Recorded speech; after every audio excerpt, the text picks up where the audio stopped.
అదే RTV app వార్తల్ని క్షణాల్లో చదివే అవకాశం ఉంటుంది. ఒక న్యూస్ పేపర్, ఒక టెలివిజన్ ఛానల్ మీ చేతుల్లో ఎప్పుడూ ఉంటాయి.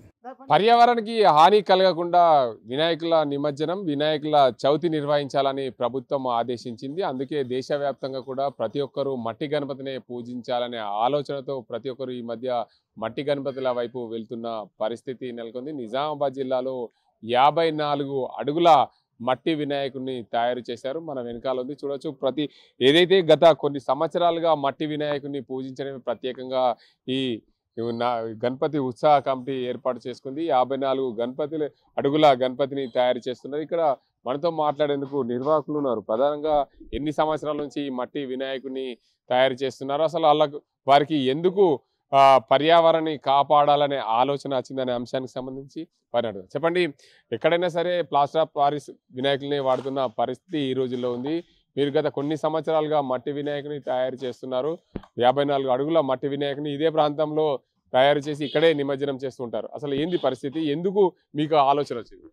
ముందుగా తెలంగాణ ప్రజలకు మరియు నిజామాబాద్ జిల్లా ప్రజలందరికీ వినాయక చవితి శుభాకాంక్షలు. మా రైతు సొసైటీ ఆధ్వర్యంలో సిల్వర్ జూబ్లీ నుండి దాదాపు 14 సంవత్సరాల నుండి పర్యావరణాన్ని కాపాడాలనే ఉద్దేశంతో ఈ యొక్క గణనాథులు ఏర్పాటు చేయడం జరిగింది.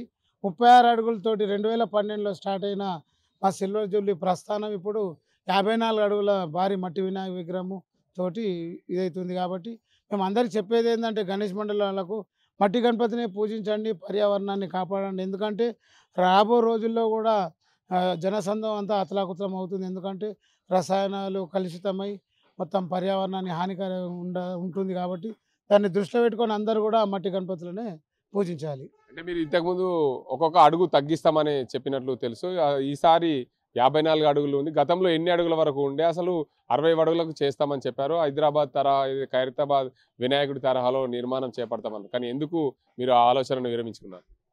ఈసారి ఏంటంటే పోయినసారి 63 అడుగుల గణేశుడు ఉండేది, దాన్ని కొంచెం తగ్గించాలనే ఆలోచనతో ఈసారి 54 అడుగులు చేయడం జరిగింది. ఎందుకంటే కొంచెం పరిస్థితుల ప్రభావము ఇక్కడ ఏంటంటే కరెంటు వైర్లు అందరికి ఇబ్బంది కలగకుండా తగ్గిద్దామనే ఆలోచనతో మేము ఉన్నాము. మీరు చెప్పండి, ఈ వినాయకుడి దగ్గర మీరు రవితేజ యూత్ ఆధ్వర్యంలో ఇక్కడ అందరూ కూడా వినాయకుడిని ఇదే ప్రాంతంలో నిర్మాణం చేపట్టాలనుకున్నారు. వినాయకుడు అయితే నిర్మాణం పూర్తయింది, ఇంకా రంగులు వేసే పరిస్థితి.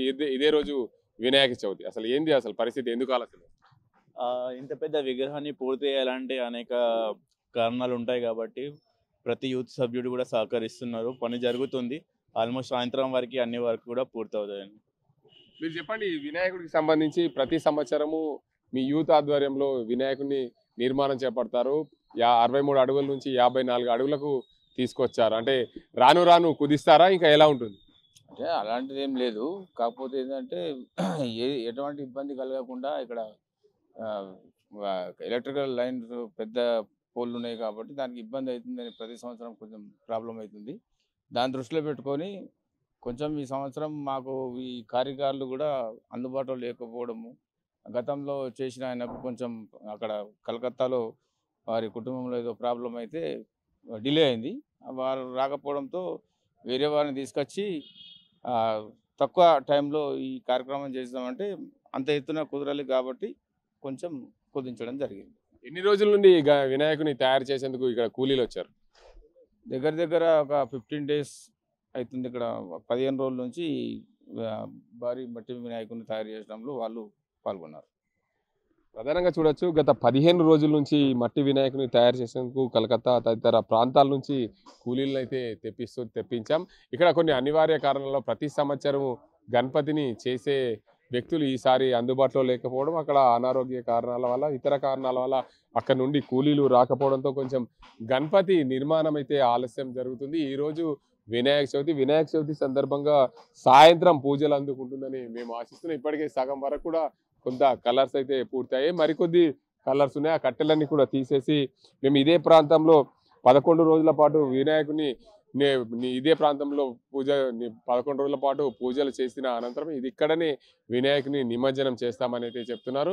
ప్రధానంగా ఏదైతే పర్యావరణం కాపాడే దిశగా మేము ఆలోచన చేసాం. గత 14 సంవత్సరాలుగా పర్యావరణం కోసం మేము పాటుపడుతున్నాం. కలర్స్ ఇతర రసాయనాలు వాడడం వల్ల కాలుష్యం అంతా కూడా ఏదైతే పర్యావరణం కాలుష్యంగా మారుతుంది, దానివల్ల అనేక ఇబ్బందులు అవుతాయి. అందుకోసం మేము గత 14 సంవత్సరాలుగా రవితేజ యూత్ ఆధ్వర్యంలో మేమందరం కూడా మట్టి వినాయకుడిని పూజించాలని నిర్ణయించుకున్నాం. అందువల్ల గత ఏడాది 63 అడుగుల మట్టి వినాయకుండే, ఈ ఏడాది 54 అడుగులకే కుదించాం. ఎందుకంటే ఇతరతర కారణాలు ఈ నిర్మాణం చేపట్టేటప్పుడు ఇక్కడ ఎత్తైన కట్టెలు కట్టాలి, దానితో పాటు చుట్టుపక్కల ఉన్న కరెంటు వైర్లు ఉంటాయి, దానికి ఇబ్బందులు కలగకుండా చూసే విధంగా ఈ నిర్మాణం అయితే చేపట్టాం. 54 అడుగుల మట్టి వినాయకుడు ఈ రోజు నుంచి 11 రోజుల పాటు పూజలు అంచుకోనుందని రవితేజ యూత్ చెప్తున్న పరిస్థితి. ఇది ఇక్కడ పరిస్థితి. కెమెరా సాజింతో Gangareddy, RTV Nizamabad. For latest updates on India-Pakistan tensions, download RTV Live app.